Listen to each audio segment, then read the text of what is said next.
So I go to the school, I take the test, I pass the test, I get my license, and I sell my first $1.5 million in real estate in 6 months. And I said, well, gosh darn it, everyone is doing it wrong because there is no right way yet. So systems, period, end of story. If you don't have a system, you don't have anything. That's right. You have nothing. So welcome to AI Trade Lift, where we talk to business owners in the trades and various industries about how they're getting their hands dirty in their business. So whether you're a roofer, you're in a crawl space, or you're dealing with one employee who never checks their text, we'll show you whatever it is we need to show you along the way. We brought to you this particular podcast is brought to you by AI Trade Lift. We help trade businesses work smarter, not harder, right? Using key magic or AI technology. So what I have Julia here, Julia Hurley. Julia, I want you, we talked on the intro, and it was just I had to reel you in and okay, whoa, over here, over there. And I know that I've got the easiest job in this conversation because I just got to let you roll, right? So what if you can you just tell me your journey, how you got into real estate? Tell us about your business, and believe me, folks, we're going to go on a curve here. You'll enjoy this. So Julia. Thank you, Sean. Thank you, everybody, for listening. I really appreciate that. I am a 13-year real estate veteran and broker owner of a boutique firm. So it is all mine and all local. So here in Knoxville, Tennessee, one of the top 5 relocation areas in the country for 2026, 2027, ranked, and continues to be ranked higher and higher. So as you can imagine, we are inundated with leads, conversations, questions. Tennessee is a massive state, 10-hour drive from end to end. So people really call me and ask about things that are 4 hours for me and don't know it's that far. So a lot of what we do is explaining the state of Tennessee right now to people who have never been here, never visited, but really want to be here. But I got into this through a mentorship system. So I had a mentor who has since passed away, and 14 years ago said, I think this is something you should do. And I said, I don't want to do this. I don't think I'm going to be very good at this. He goes, Julia, no. I think you should do it. Put in for half a second. What makes you say you'd be good at this? Because I have an idea. It's a great question. I have no idea. You have no idea? Oh, okay. I have no idea. You're just so outgoing. I figured that's part of it, I didn't ask. I just said, I don't want to do it. He said, I really think you should do it. I said, I really don't want to do it. And he said, I'm going to pay for you to take your real estate license and go to real estate school. And if you don't like it, you don't have to pay me back. And I said, that's an opportunity I'll take. Somebody's going to pay for something for me. Sure. Why not? So I go to the school, I take the test, I pass the test, I get my license, and I sell my first $1.5 million in real estate in 6 months. And I said, well, gosh darn it. Yet again, these mentors, everybody needs a mentor. They need to listen to their mentor, which is now something I do, is I have passed that along, that advice and mentorship along. But yeah, that's how I got into real estate to begin with. And it has really snowballed into an amazing career. So throughout the last 13 years, I went from learning how to sell real estate, right? Learning how to be a contract negotiator, learning how to read legal ease, learning how to write contracts from scratch and not just using pre-made forms, understanding different avenues of negotiation and understanding all the nuances of residential. And then I moved into land, and then I moved into commercial, and then I moved into learning how to develop. And all of this knowledge had then led me to coaching other business owners. So that's what I moved into, is coaching other realtors while simultaneously selling all this real estate and investing in their businesses and investing in title companies and investing in multifamily units and other people's development projects. So learning how to use real estate has catapulted me into financial freedom, which is what we all want, right? The freedom to do what we want, when we want, with who we want.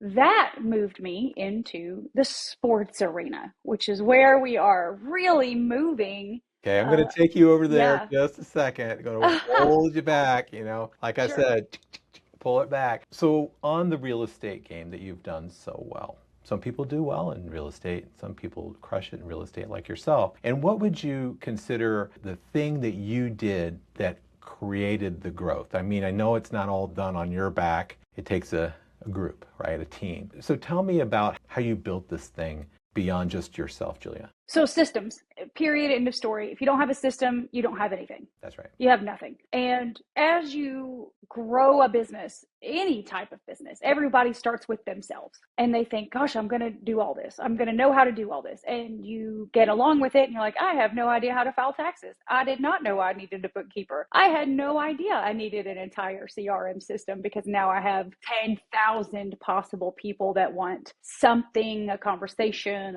a monthly email, a touch point per se. And then you have to set those systems up, follow-up systems, vendor systems, conversation systems, intake systems, outtake systems. And as you build all of this around yourself, you realize, well, I can't do all of this. So you have to then parcel out those businesses to other people.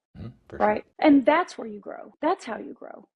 Literally one person at a time. Yeah. And so along the way, I mean, your Rolodex, if we go back years, right? Your Rolodex is massive. You've built all kinds of contacts, but you've actually delivered what you promised. And so you became trusted amongst all your clients, right? And from what you shared with me kind of in the orientation where we chatted about this, is that you've become kind of a trusted ally in areas outside of real estate. So that kind of segued a little bit into this new game that you're playing so handsomely. So lead us into that direction, and let's run right down the next game. All right.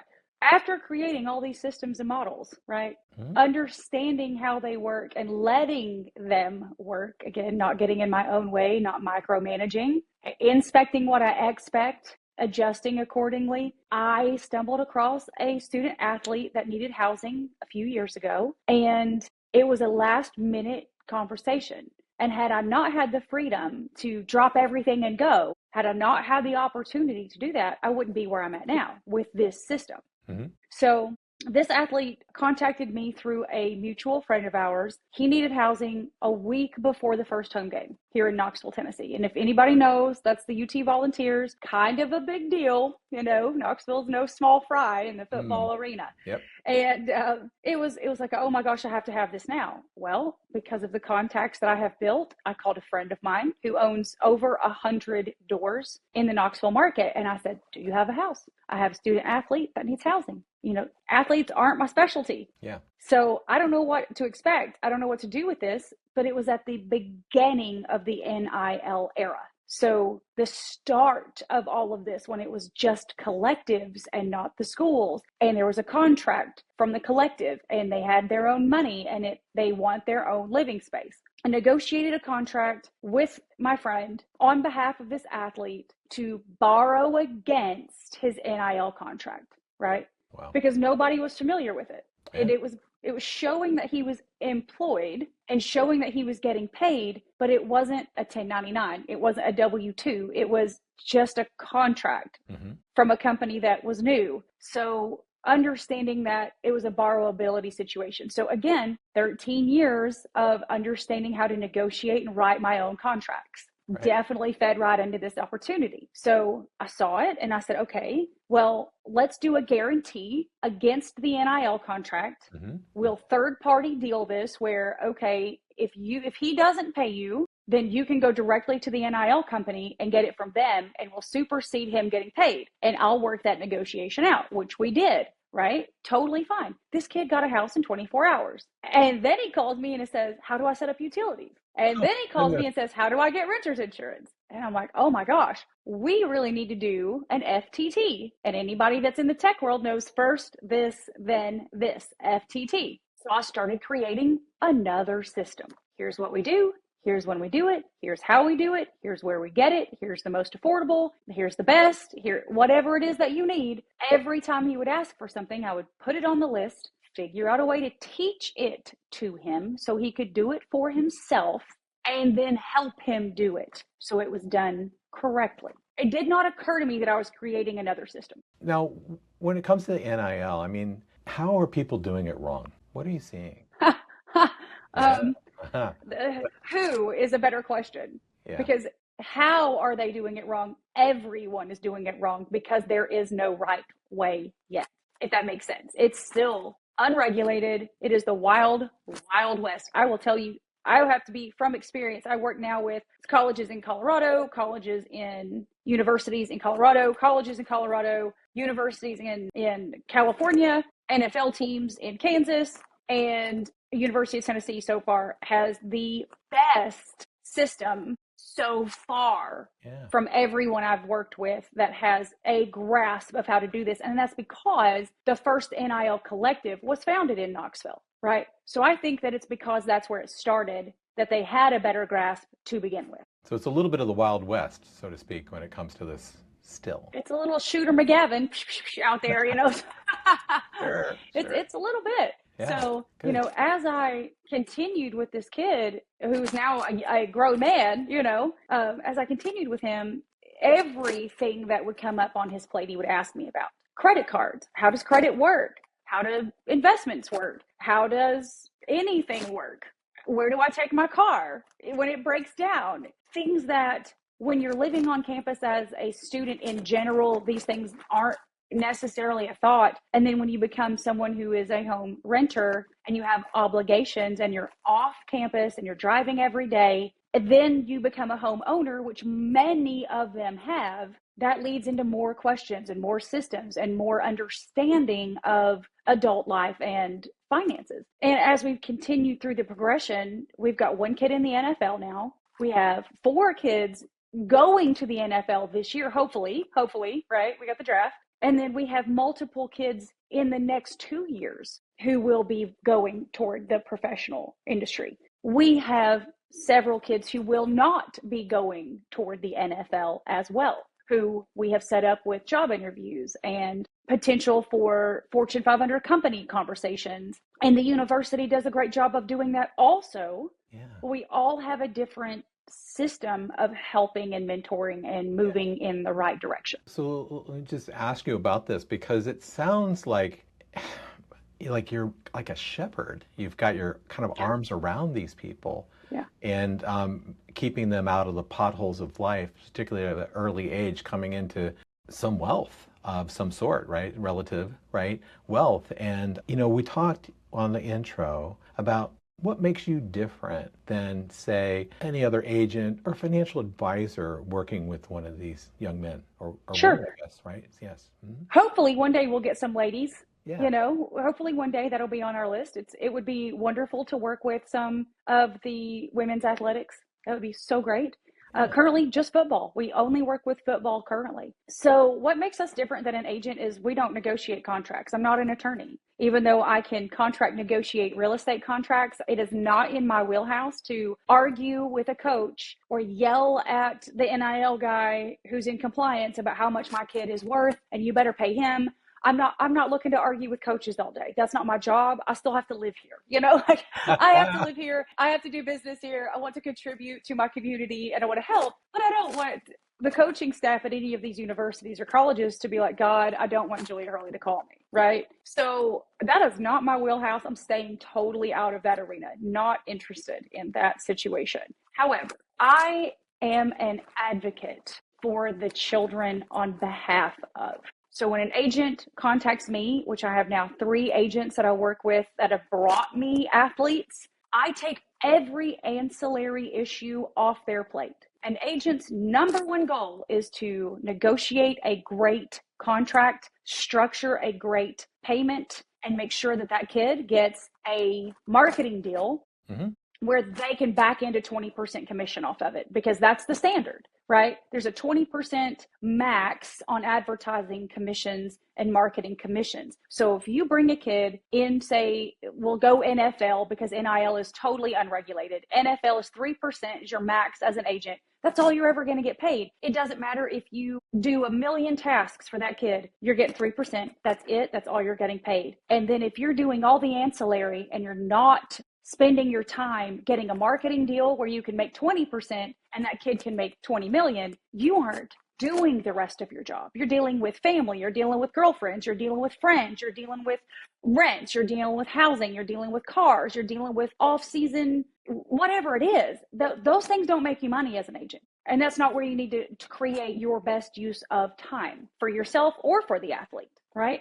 I take everything else off the plate. That's where my management company steps in. I get it. I get it. So now tell me I don't know, I guess the way I would look at it is a process. Like I'm a high-end athlete. I'm recruited to a school and somehow I find you. We'll get into that in a minute, but somehow I find you. What happens? Great question.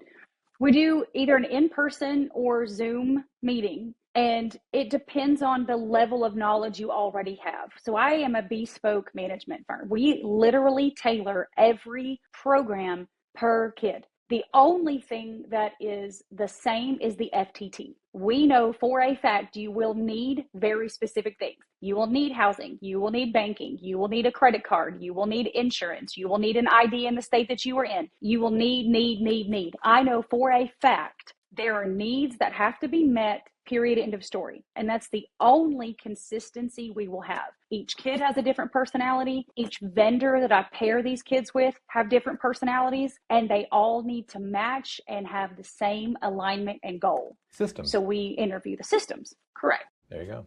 Good. Good. And then when they sign on with you, is it I don't know, a percentage type of thing, or do they pay a lump sum? And how do people exchange with you once they become part of your family? That's a great question. And every contract is a bespoke contract. So it's going to depend on the level of need each of these kids have. I have some kids who they will be the first person not only to have this level of money, but to have a college degree. So there are conversations that we have to have with multiple levels of people about what to do, why we're doing it that way, and repeat it. And that's okay. Yeah. Everybody can learn here. There is no reason whatsoever to ostracize a conversation because somebody doesn't understand it where they're at right now, right? So it's really going to be dependent on the level of attention and time and attentiveness needed. Absolutely. Now let's go into kind of like it's like a life management type of thing. You're really kind of centered around. I mean, it's not only protecting outsiders. Sometimes it's protecting the family from handouts, right? Overwhelming and uncontrollable, right? You know, I've seen shows. I know, and. Everybody watches the ESPN What Happened to Them Now. Yeah, exactly. That's right, exactly. So I got an idea. So then you have do you have like a network that you work with to facilitate their needs and wants, or do you guys handle it all inside the box? Great question. We have a network of people and we're constantly growing that network. So I say yes to everybody for a meeting. I had 2 kids at the same time last year going to the league. Mm-hmm. And I was expecting a lot of calls and texts from potential vendors, but I was not expecting the volume of contact, right? So I thought to myself, okay, well, the best way for me to handle this is create a spreadsheet of every person that called, their business name, their business entity, what they're offering, what their website is, how to get in touch with them, especially if they're a financial company, what is their level of wealth management, how much do they personally manage, how much do they personally have in their accounts, etc. I mean, like I get very detailed on the individual person pitching one of my kids, okay? And then I want to know about them as a person. So each one of these people, I would spend 20 to 30 minutes on the phone with, asking various, very personal questions to understand their personality type. And is this a good fit for this kid and their family? Mm-hmm. They may be the best at their job in their section, but are they going to be the best? Is this kid going to respect and listen to you? Or are they just going to blow through their finances because you don't relate well to them and that's not going to be a good fit or a good match? The end goal is financial freedom for them and their families. The end goal is relieve the agent so they can go get them more money. The end result is making sure they stay focused and on task. And at the end of this career, they leave with the knowledge they need to succeed. And their integrity, hopefully, right? And their integrity. Very, very good. You know, I'm been a healthcare practice consultant for a long time. Worked in private equity, and I have 20-year clients. And you don't have a 20-year client unless you're really part of the family. And so I can imagine that you're part of the family. Do you ever get invited to like Thanksgiving dinner or any of those kind of fun things? Or Actually, I invite everyone here because it's easier for us to host than it is for me to go. Yeah. Typically during football season, they're playing either the day before or the day after Thanksgiving. Hmm. One of our kids had an NFL game on Christmas Day or New Year's Day. I mean, it's there's always a holiday that someone's doing something. So it's easier for me to say, hey, all the families, if you want to come to one place, Yep. I will do all the work. Oh, So that way you can just spend time with your kids. excellent, excellent. Yeah. So, when you look at where you are and where you're going, I mean, it just kind of happened and now it's happening, right? So, what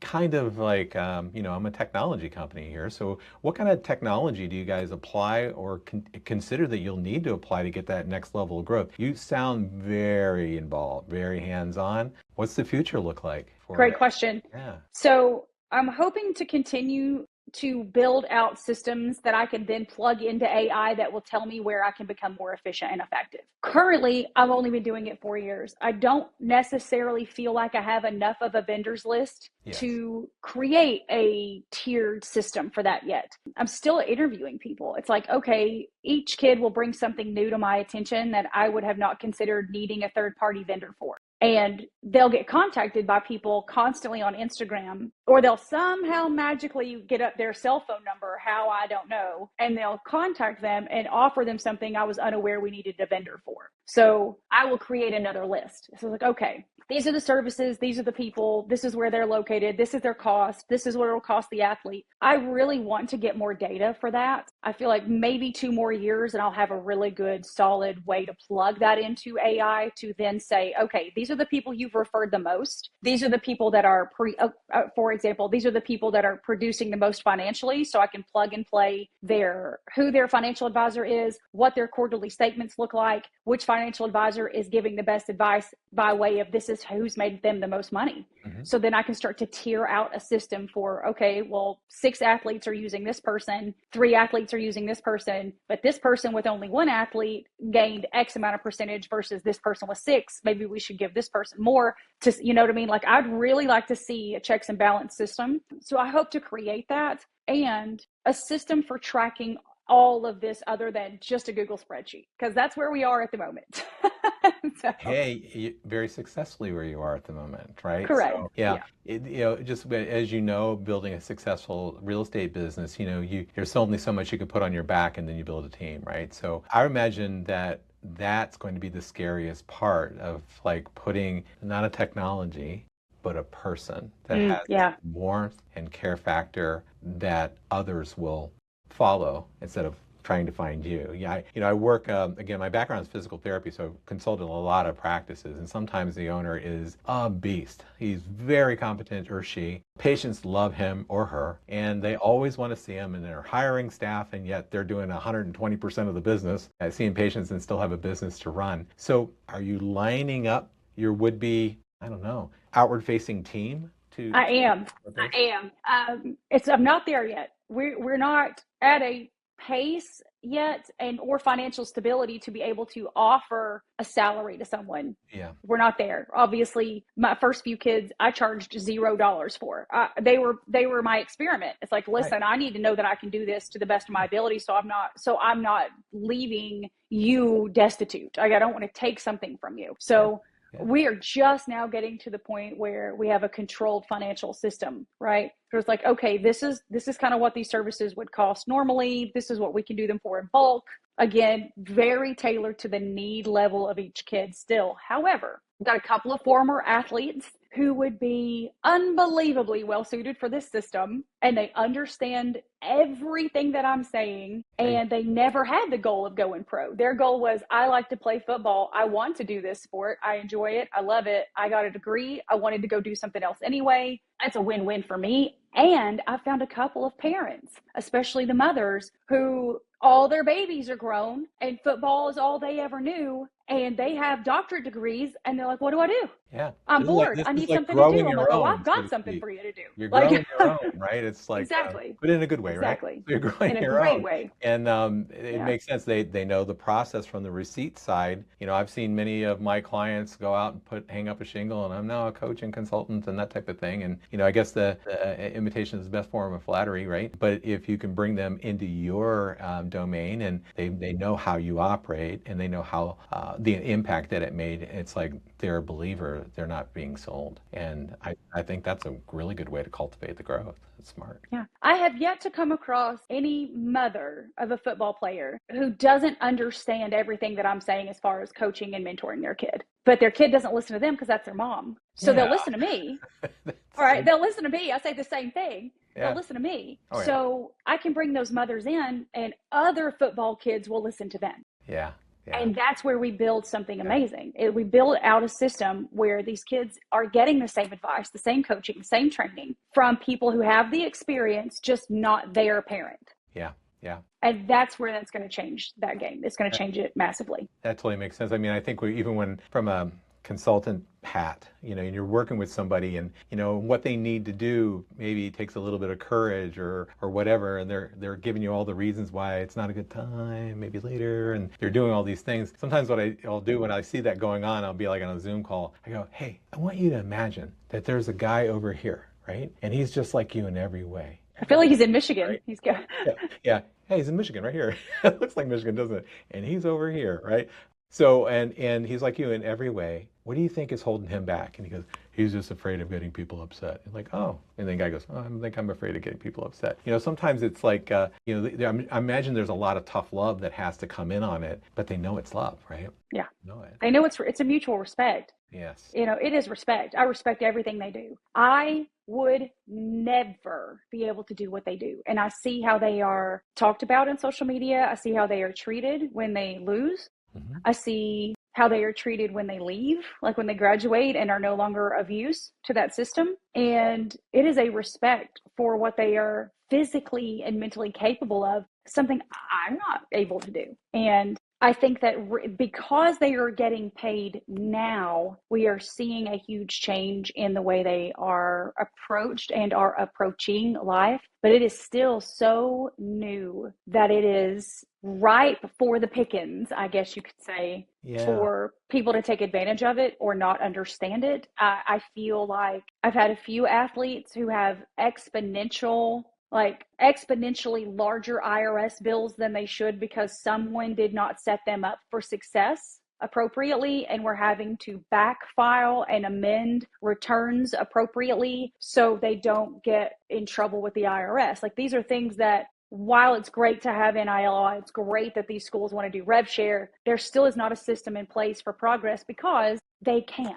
That's right. And you got to look at that from the other end of it. Schools can't step in and parent. Schools can't step in and adult for you. They can teach you what they can teach you during school, but as an athlete, your job is that sport. End of story, period. So a lot of people say the schools should be doing this. Okay, well, there's only so much they can do. They're regulated by their state governments. Right. As a private vendor, there's a lot I can do to make sure that I follow their compliance laws and regulations so they stay in compliance, but these kids get what they need. Yeah. So private, public. Let me ask you a question. Like, you see so many athletes now, you see it on a very high level, right? But you see these athletes who, they're like a sports broadcaster, and they're public speaking, they're starting businesses, they're the mouthpiece of things. And I don't imagine they came into college that way, all of them. So is that kind of part of your domain of like the after football life, and not only get a job, but maybe to be an entrepreneur or to,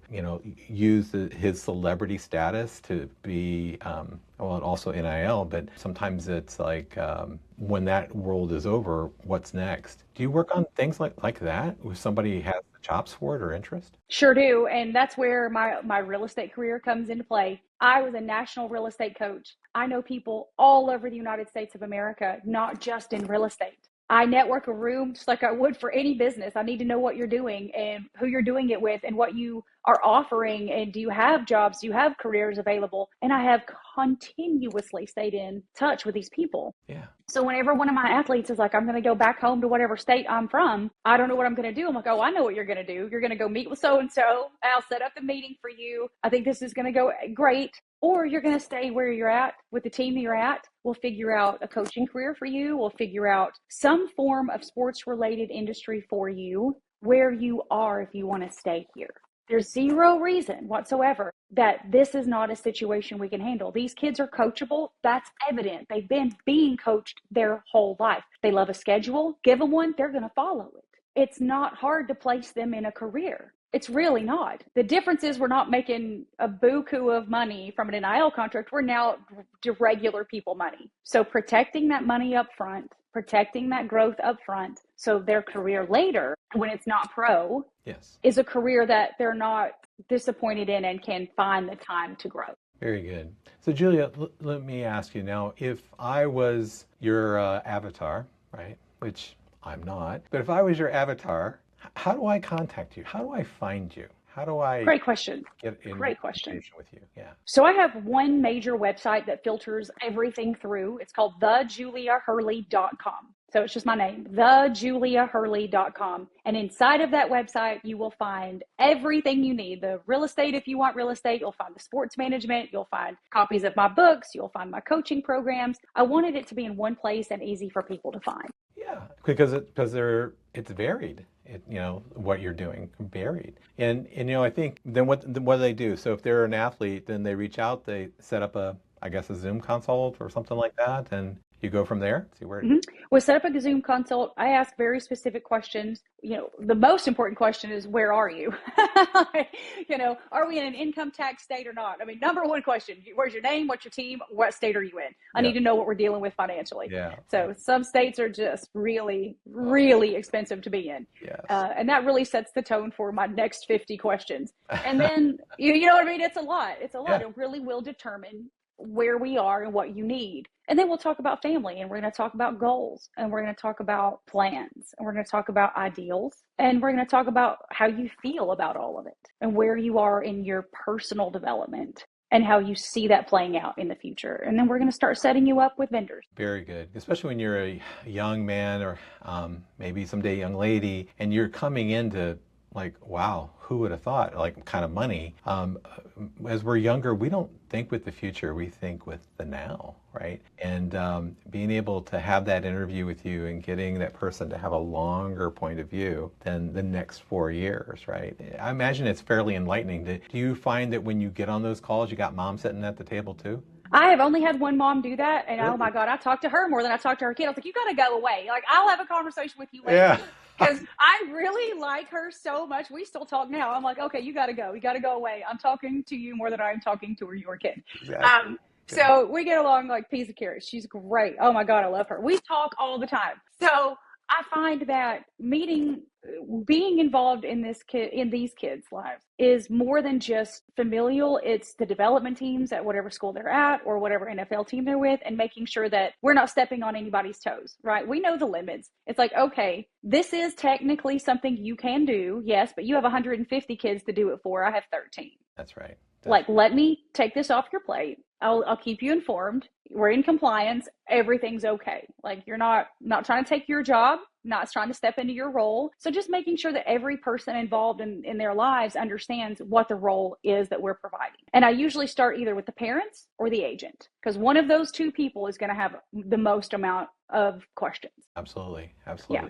So Julia, as we move kind of towards a close here, I just want to hear from you as the entrepreneur, right? And I would like to hear, for anybody listening to this going, well, I was on the high school basketball team, and now I'm 60, kind of thing. But maybe what would be the entrepreneurial advice that you would give people? Because you've done some courageous moves, right? So can you kind of throw down some word of wisdom here, or more than one word of wisdom?